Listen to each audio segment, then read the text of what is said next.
Bom, com relação às psicoterapias e à psicanálise, né, que há um grande equívoco aí, né?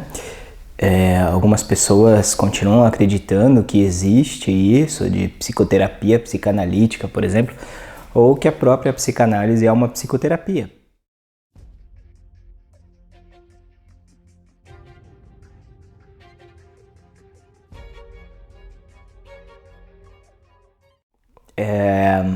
Esse equívoco é a partir de uma política, tá? Engendrada na história da formação do analista, que isso está ligado com a ida de Freud lá para a Inglaterra, né, fugindo da guerra, já no final de sua vida, e como que James Strachey e Anna Freud, né, e alguns outros também, começam a se articular para tentar colocar a psicanálise dentro do campo das psicoterapias.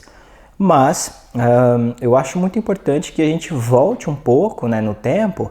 Em 1905, Freud escreve um livro, né, um texto, na verdade, fantástico, bem curto e bem direto, dizendo que a psicanálise, ela, bom, até pode, né, ser pensada como uma psicoterapia, mas que ela não deve ser confundida com as psicoterapias. Por quê? Porque o que você vai ter como psicoterapia? Psicoterapia é basicamente intervenções a partir da razão, a partir da consciência, a partir do eu. Ou, para ser mais preciso, né, são modalidades de tratamento da alma, né? Mas a alma, a partir de um ponto de vista filosófico, que compreende, antes de mais nada, né, as vontades. Então, você vai estar trabalhando ali com o teu paciente a partir de intervenções, né, que toquem ou que moldem, modifiquem as vontades do teu paciente, ou ainda que orientem as vontades do teu paciente, né? Então você vai ter ali uma série de trabalhos a partir disso. Você vai ter trabalhos focados, como por exemplo a psicoterapia focada, né? Psicoterapia breve, que você vai orientar o teu paciente, passar para eles exercícios, fazer apontamentos, né, tentando encontrar uma relação de consciência com consciência ou de humano com humano, né, tentando exercer uma relação mútua de crescimento e desenvolvimento dos dois. Ocorre que desde o começo Freud já dizia que não é assim que a psicanálise funciona. Muito pelo contrário, que isso vai eticamente contra o que é a psicanálise. Porque a psicanálise pressupõe aquele que se coloca no lugar de analista um desprendimento ao máximo possível de si mesmo. Lacan vai dizer que o analista paga com o seu corpo, paga com o seu ser, paga com as suas palavras, com o seu silêncio, né? Isso é muito importante de ser retomado. Isso significa o quê?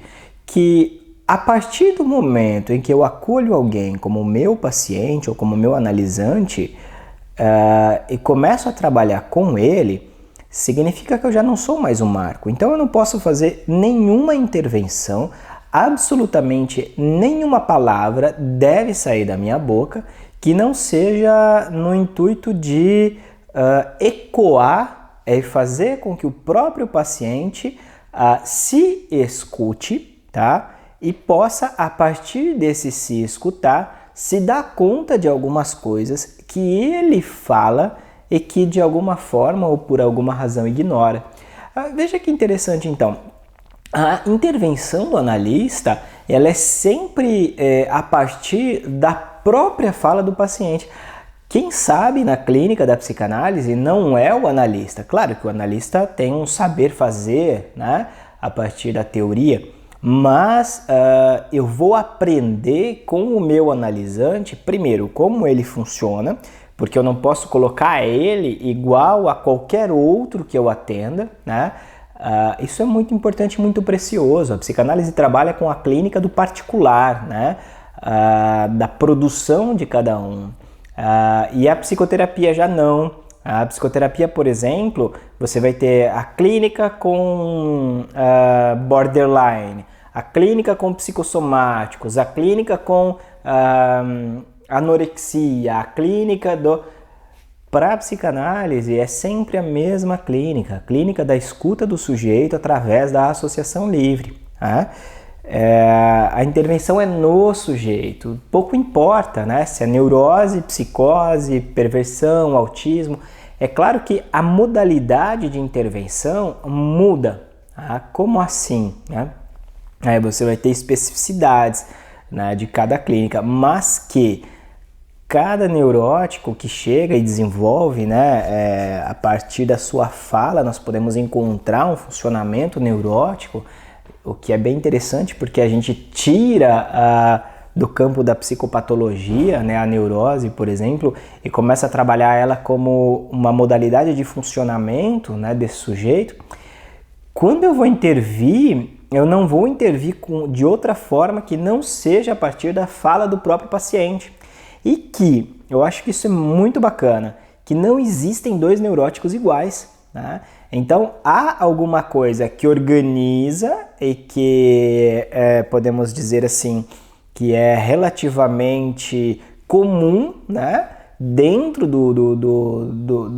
da neurose, tá? Mas que cada um no seu mais particular vai ser único. Tá? Então, a minha experiência com a psicanálise me permite dizer, né, e já tenho uma boa experiência, né, para dizer para vocês, que é sempre uma nova análise. Cada análise é uma análise, é impossível de ser replicada. Tá? O que nos deixa algumas coisas muito interessantes, né? Aí, algumas questões muito interessantes, né? Porque para a psicoterapia, não. A psicoterapia vocês vão ver, por exemplo, determinados tipos de atuações que vão funcionar melhor para uma categoria de pacientes e menos para outra categoria de pacientes, determinados tipos de exercícios e tal. Mas veja que interessante, o próprio Freud já havia se dado conta disso e dito assim, as psicoterapias elas vão funcionar como a gente pode fazer uma analogia, né, com o mundo da arte. As psicoterapias funcionam como um pintor, como a arte do pintor, que você tem o quadro e aí o pintor vai pintando o quadro, né? No caso, o pintor seria o terapeuta. E a psicanálise seria da ordem do escultor, né? Da escultura, que é retirar os excessos de sentido, né? Então nós vemos que no fundo, na psicoterapia, o que nós encontramos é a colocação de mais algum sentido, né? Um sentido que vem de fora, um sentido comum, por assim dizer, né?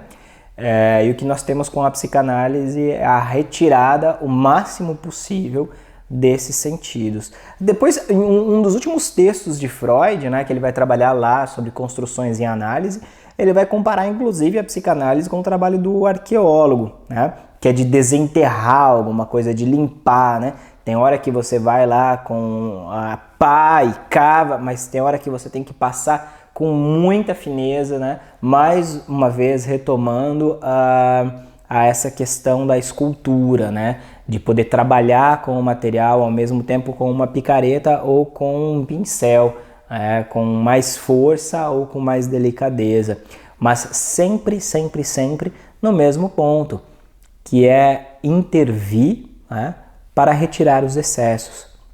E já na psicoterapia, quando o paciente chega com esses excessos, o que muitas vezes o psicoterapeuta vai fazer, e isso vocês podem ver, né, é se utilizar de uma técnica para que o próprio paciente possa construir um outro sentido com isso, mas a partir desses sentidos já dados, né? Uma psicanálise vai levar à produção de um novo sentido? Sim e não, né? Sim e não por quê? Porque é claro que vai ter que produzir algum sentido com isso, mas é um sentido radicalmente diferente de tudo aquilo que você já viveu e experimentou na sua vida, né? Veja, não vai ser eu, enquanto analista, que vou te dar direções do que pensar, o que sentir ou o que fazer, né? E aí, por essa via, vocês veem como vão caindo por terra essas ideias, né? De que a psicanálise, a regressão de memória, né? Em que o analista te coloca em um estado de semiconsciência para que você faça essa regressão. Isso não é psicanálise. Hipnose também não é psicanálise, né? Coach não é psicanálise. Psicoterapia não é psicanálise. Porque são todas atividades que vão intervir, né, de alguma forma com o cliente ou o paciente, enxergando o paciente ou o cliente como alguém que deve ser tratado para ser mudado, para que a minha influência sobre o paciente, como é o caso da hipnose, né? Que a minha influência sobre o paciente, a minha fala sobre o paciente, sugestione para que o paciente encontre alguma coisa que de antemão eu sei que deve estar ali. Né? Bom, não foi por acaso que Freud abandonou a hipnose. Né? Não foi por acaso, é porque Freud de repente constata que na hipnose você não faz absolutamente nada com o recalque. Né? Então aquilo que aparecia como uma memória, e aí você pode pensar as regressões, né, como o pessoal coloca, eu fiz uma sessão de terapia de regressão com psicanalista. Não, tu não fez com psicanalista, né? Tu fez com terapeuta, com qualquer outra coisa. Mas um psicanalista, a rigor, não vai trabalhar com regressões. Por quê? Porque para que haja uma regressão, é preciso que haja alguém que te conduza nesse caminho de regressão.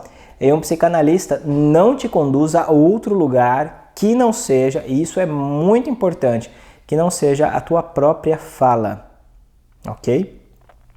Já na regressão não, na regressão, na hipnose, né? Até mesmo nas medicações, nos florais, em outros tipos de intervenções. Veja, você vai se submeter à fala desse outro, tá? Para poder produzir alguma coisa junto com esse outro. Ou ainda, você fica numa expectativa, né? numa atividade expectante, né? Numa atividade de espera, de expectativa mesmo, para ouvir e para receber do outro, né? Alguma confirmação do que você está pensando ou está dizendo. E a psicanálise trabalha invertendo isso, né? É o analista que vai querer que você confirme o que você está dizendo. Né? É o analista que fica esperando, né, que você talvez não tenha certeza, mas que você possa encontrar na tua própria fala algo que te ampare minimamente o suficiente para dar conta da sua vida. Bom, vou parando por aqui. Claro que tem muito mais coisa, né, para falar sobre as diferenças entre psicanálise e psicoterapia e também psiquiatria e outras IAs por aí, né, fora. Ocorre que eu gostaria de deixar bem demarcado isso, né, que Freud, desde o começo, ele diferencia a psicanálise das psicoterapias. O que é muito importante a gente pensar que se ele faz essa diferenciação desde o começo, por que algumas pessoas insistem em fazer justamente o contrário? Né? Aí vem a pergunta, será que são psicanalistas ou será que são psicoterapeutas? Será que trabalham com a psicanálise ou será que trabalham com outra coisa, com outro método e até por que não dizer outra teoria, e se aproveitam do nome da psicanálise para de alguma forma garantir aí alguma credibilidade ou não também, né, para a sua prática. Bom, gente, vou ficando por aqui. Um grande abraço e até o próximo vídeo.